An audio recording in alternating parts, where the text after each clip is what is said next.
6 October 2019 ভিন্ন মতের কারণে বুয়েট বিশ্ববিদ্যালয়ে 2011 নম্বর রুমে পিটিয়ে হত্যা করা হয় মেধাবী শিক্ষার্থী আবরার ফাহাদকে।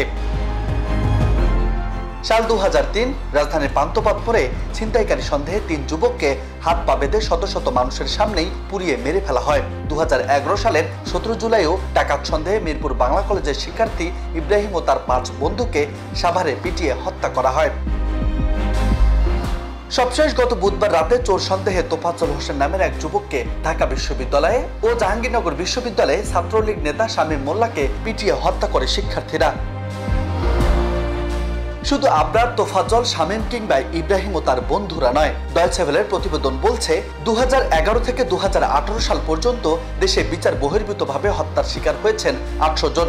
তথ্য বলছে 2024 সালের জাতীয় নির্বাচনের পর থেকে গত 7 মাসে বিচার বহির্ভূতভাবে হত্যার শিকার হয়েছেন অন্তত 286 জন।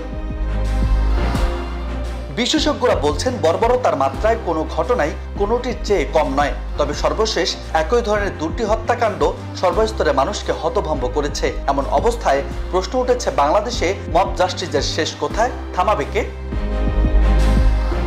অপরাধ বিশেষজ্ঞরা বলছেন ছাত্র জনতার অভ্যুত্থানে সরকার পতনের পর পুলিশের নিষ্ক্রিয়তার মধ্যে বিভিন্ন এলাকায় একদল মানুষের একজোট হয়ে এই মব জাস্টিস পদ্ধতিতে বিচার করে ফেলার যে প্রবণতা দেখা দিয়েছে তা আতঙ্কগ্রস্ত করে তুলেছে অনেককেই। জনমনে তৈরি হয়েছে উৎকণ্ঠা, যারা এসব কাজ করছে তাদের বিরুদ্ধে দ্রুত ব্যবস্থা নেওয়ার নজিরও দেখা যাচ্ছে না।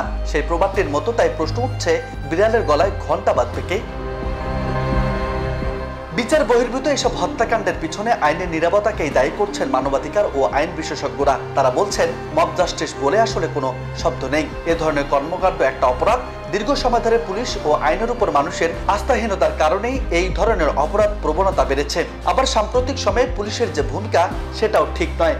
পুলিশ এখন অতি ভদ্র সেজে অনেকটাই হাত গুটিয়ে রয়েছে। এখান থেকে বের হতে হলে পুলিশকে কঠোর হওয়ার পাশাপাশি জনসচেতনতা তৈরি করতে সরকারকে আরো কার্যকর ভূমিকা পালন করতে হবে বলে বলছেন মানবাধিকার কর্মী ও আইন বিশেষজ্ঞরা। ছাত্রদের নাম ভাঙিয়ে আপনি মব কিলিং করবেন, এখন মব জাস্টিস বলে কোনো শব্দ নেই। মব জাস্টিস কখনো হয় না, মব কিলিং হয়, মব পুলিশিং হয়। আপনি কি করছেন? মব করে পুলিশিং করছেন। এই এখতিয়ার আপনাকে কেউ দেয় নাই। এই এখতিয়ার যদি আপনি নিয়ে বসেন তাহলে ওই যে সন্ত্রাসী সংগঠন, যে সংগঠনের বিরুদ্ধে আমি আপনি সাধারণ আম জনতা আমরা সবাই লড়াই করলাম, তাহলে সেই সন্ত্রাসী সংগঠন আর এই শিশুর মধ্যে কি পার্থক্য, কি তফাৎ হলো? আমাদের এত কষ্টের অর্জনকে এত সহজে ধুলিস্যাৎ হতে দিবেন না। আমি মিডিয়াকে বলবো, আপনারা সোচ্চার হন। রাজু আহমেদ, বার্তা 24।